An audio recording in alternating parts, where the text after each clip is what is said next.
Hi everyone, it is Niall and Tomas from neilplaid.com, and we're continuing to review the songs from Eurovision 2024. We've had another Super Saturday, and we've got 3 new songs to review, and we will be starting with Finland and the song No Rules by Windows95Man. Now, we have reviewed this prior, but we're going to take a look at the performance again and see what we think of the entire package, and that might be a pun, but no pun was intended, I can promise you. So let's take a look.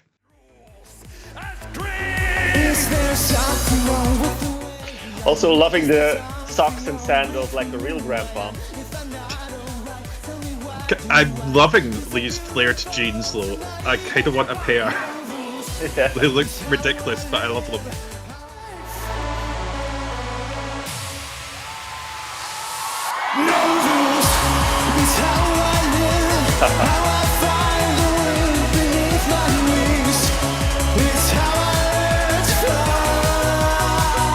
Now it is a lot of fun, but we have a resident Finland stan in our midst, so I think we start with Tomas. We know there was a little bit of heartbreak for you yesterday, but I think you might be over it. Maybe not, I don't know, but let us know what you think. Well, the thing is, I think I said this when we reacted to this a couple of weeks ago, that I really like this song. I enjoyed it. It was one of my favorites. I think this one, and then obviously Paskana, and then Kuori Moi. Those were the 3 songs that I liked. Well, that I love, let's say, because I pretty much liked every single song in the Finnish selection.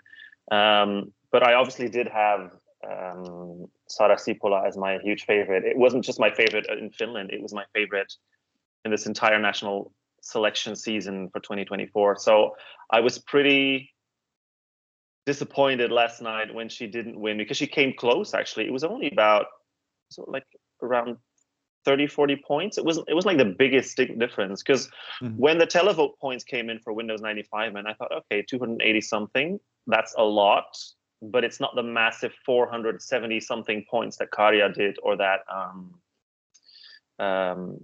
the rock band did in 2021. I forgot their name. Blind Channel, exactly. So I thought, okay, maybe it's still possible if she gets a little over 200 points, and then it turned out not to be enough. So I was pretty gutted, but I managed to get over it. I really, like I said, I really enjoy this one. The performance was just insane. I can imagine if you were there in the hall that it must have just been the biggest party. I also appreciate the fact that even though there's so much fun and there's a lot going on stage and it's camp and it's crazy, but the vocals are on point from start to finish. Like the lead singer, he's really giving it his all. So we've had we saw Karja struggling a little bit at Eurovision with the vocals because he was dancing so much and he was walking around and jumping around. That's not the case with Windows95Man. They both sounded great. I like the staging. It's a finished product. You can just copy paste this in Malmö, and that's going to be fine. So I think it's interesting that you say that they both sound good, because I think the lead singer's Henry. I think that's his name. I'm sure the comments will correct me if I'm wrong, because they have on previous videos for us. Thank you to our Spanish fans. But I think his name's Henry, and he does have a great voice. I think I don't know, Windows95Man's part, his parts just go through me. His voice, the way he does, I don't know if it's rap, if it's talk, I don't know what you call it. It kind of goes through me a little bit. It's really weird, because obviously he's the lead artist, he's the one named, but I kind of feel like the performance doesn't need him necessarily. Yeah, it needs him for like the crazy back stuff he's doing in the background, but the actual song part of it, I don't know. Does that make sense? Does that mean that I could take everything that he says out and I'd enjoy it a little bit more? I think he actually detracts a little bit from it, and I think that's very strange for a lead performer. or at least the lead name, to detract from their own song a little bit, be upstaged almost. But isn't it a bit the same thing when you have like do you know when was it like Austria a couple of years ago that had like the DJ and Pia Maria? It's like I always have that same feeling when I have, you know, duos like that at Eurovision or just at any performance where you have the DJ, which is usually the brains behind the song, and they're on stage doing their thing, but they're not actually contributing anything to the performance. I think that's probably what you mean with Windows95Man, that he's just sort of there for the crazy aspect. Even though that Henry, is it? I think so. Yeah, even though that Henry as a lead singer is also doing the crazy and the weird stuff on stage. You know, his dance moves, he's crawling over the floor. So I get what you mean there, but on the other hand, Windows95Man actually has lines, so he's actually, for me, very much part of the performance, especially in the climax where he, you know, has this short song and he takes the wires, he loosens the wires and the fireworks come out. I like that. I mean, for me, it's not distracting, but I get what you're coming from. I think it's not even the fact that he's doing all of that. He can continue to do all that. I think my issue is his actual vocal contribution. I don't enjoy it personally, and I think it doesn't quite match where Henry is. I don't as well. Like all the stuff he's doing with the shorts and stuff, I think that's absolutely hilarious. Keep that in. But I just I don't know. There's just something about it that I might just be missing it. I might be missing the joke, and I'm sure we'll have a lot of angry Finns in the comments telling me off for it. But yeah, that's just where I am. I do enjoy the song. It's fun. It's silly, and we all know I love fun and silly. That's one of the things I've said it many times. I love fun and silly. I do think this is in semi-final one, and so far semi-final one is looking a little bit crazy. You know, we've got Bambi Fug in there as well, and quite a few other big names. It could be difficult, but with it being televote only, I think, as we saw, that works very well in Windows95Man's favour. You know, he didn't win the jury vote. He came last in the jury vote for UMK. Which, by the way, I thought was a bit weird. Like, I can get the jury's not getting behind this fully, but last place just seemed... I mean, and this is coming from someone that really, really loved Sini Sabotage's song, but that performance was not it. It was not it vocally. It was just, there was too much going on. It was very, very distracting. It lacked energy. So I was quite surprised that she actually didn't come last in the jury vote. She came last eventually. You know, she didn't get a lot of televote points, unfortunately. But I was like, Windows95Man in last place. I didn't really see that. I didn't see that coming. But you know, I think we had a conversation last night when UMK was on about juries, and this is a conversation that we've had before when we talked about Norway, and I'm sure it's a conversation that we're going to continue to have. There's a lot of strong feelings on this. My thinking is I completely agree that the public of the country should be able to choose who they're being represented by, and it shouldn't just necessarily be international juries. As I said before, not everyone's going to be happy with the results, but that's life. My slight issue with this isn't the fact that Windows95Man won.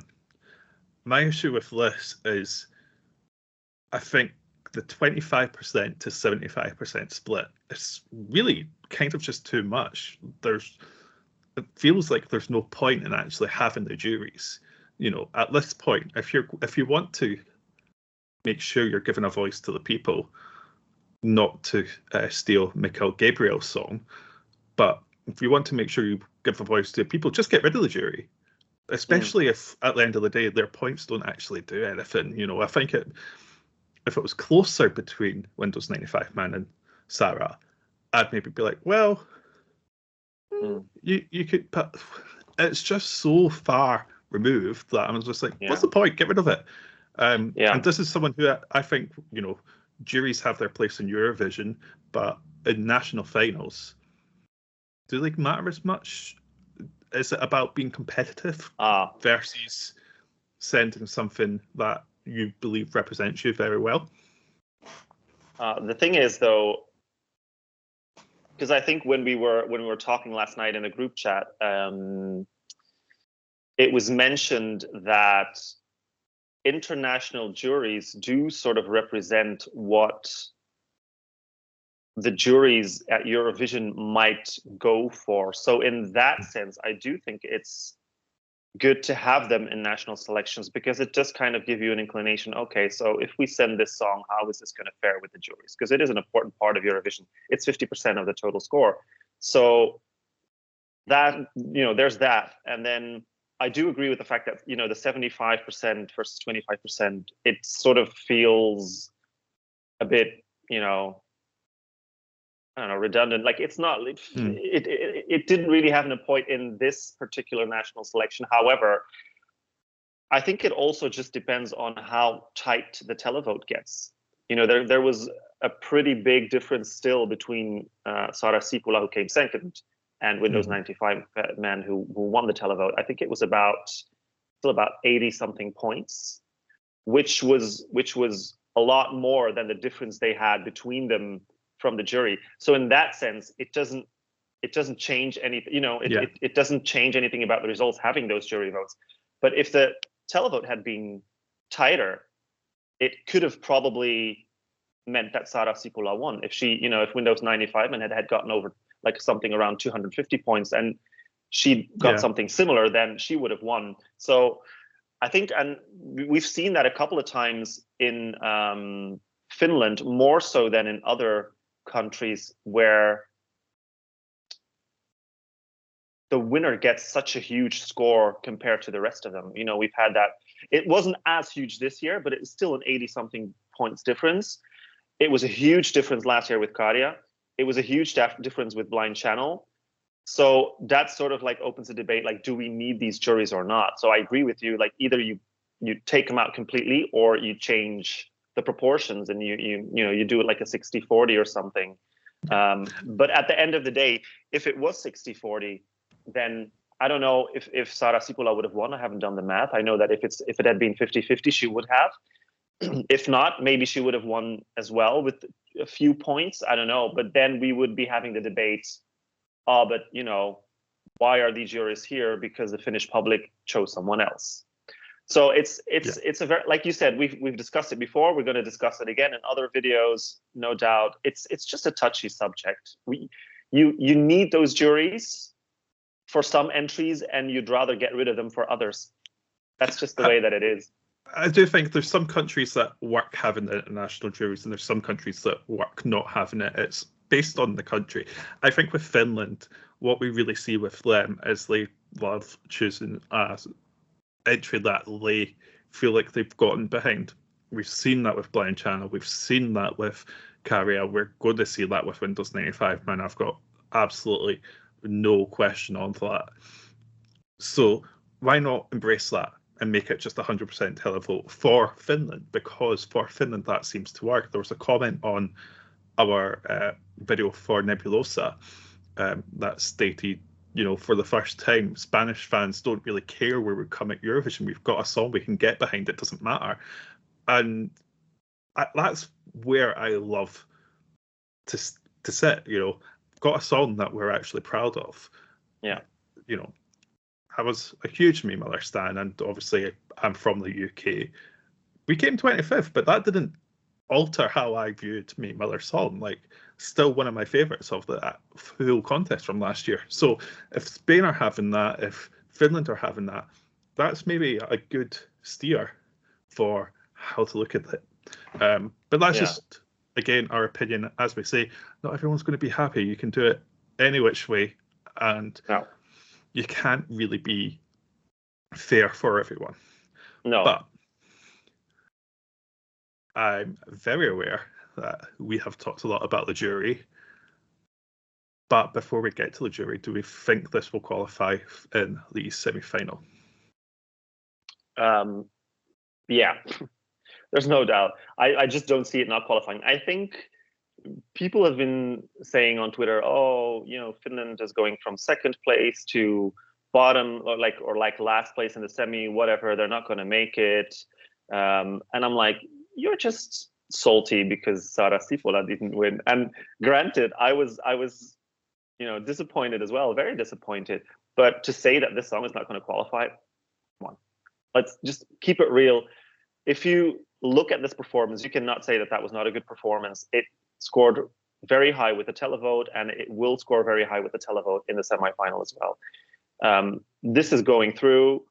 I don't know where it's going to end up in the final. Something tells me, depending on the competition, I could see this in the top 10. I could see Finland doing another top 10 because it's just a well put together package. Again, no pun intended. It's just ready. I don't understand why people can look at this and go, okay, I can understand it, because there's a lot of people who don't like this sort of song. But I think the vast majority of people, dragging it down right now are just angry at the fact that Sara didn't win. So I think in time, as time moves on, we're probably going to see, an increase in support for them. So yeah, that's what. I think they're going to do well again. I don't think they'll manage top 10 personally yet. I think it's going to be somewhat middle ground. So probably between that 10th and 15th place. I don't know quite where. I don't think the juries are going to go for this in such a way that they went for Käärijä, obviously fourth, and then the huge televote. But then I don't know how well it'll go in the televote. I do think it'll get good points, but I just don't know quite how well it'll do. This is a really weird part of the competition. We're 4 weeks away from all songs having to be sort of released or at least confirmed with the reference group. And it feels really quite open. Like, I don't know how Europe's going to vote. I don't know how the jury's going to vote. It's not a 2-horse race. There's no clear winner. How do you... Our predictions are going to be so bad when we look back. We're going to be all over the place. I've got a feeling that I've already said that there's like 10 songs that are going to be in the top 5. I think we'll look back and we'll be like, what were we thinking? But we'll see what happens. But yeah, that's Windows95Man. Honestly, I'm still just got the vision of him in the shorts spinning with the sparks. Like, that's something that I don't think is ever going to leave my brain. Yeah, it's just like a constant state now. Which is exactly the point of the song, isn't it? Like, I mean, the song is called No Rules. It doesn't make any sense, and it doesn't have to make any sense. Nope. I also think that their biggest competition, like in their genre, is going to be in the other semi with Netherlands, because Joost Klein is obviously going to bring something like a similar vibe to this. It's going to be crazy. So I think they're lucky that they're in separate semis, so they don't steal each other's points, because otherwise I could perhaps see both of them, struggling to qualify if one steals points from the other. So there's that as well. Like you said, we don't know how they're going to vote. I do think, though, in my opinion, there is a clear front runner for me right now, which is Norway. I genuinely think of the songs that we have, that one is the only one for me that screams winner, having seen that MGP performance, and is the only one that I can see right now that is definitely going to get a big jury score and a big televote score. So for me, Norway is the one to beat. Ukraine a close second, but Norway is the one to beat, I think. Well, you've heard it here first. Tomas has called it. And we will come back to this video in May if he is right. I said so far. We'll see. But no, that's our reaction to Windows95Man. There's so much going on, and we have spoken for about 25 minutes on this one song. There's more songs coming, so we will keep chatting away. And tell you what we think of them. On the website at the moment, you can see Ukraine, you can see Spain, you can see Norway. Malta's coming. It'll be up by the time this is up, probably. And we've also got Latvia and Italy to look into as well. So keep an eye, neilpois.com as the website, and Instagram and Twitter. You can follow at Niall Pois blog. You can follow me at Niall Pois on Twitter and Instagram. And you can follow me at Paidatom Rehuja on Twitter and Instagram. And we'll see you next time.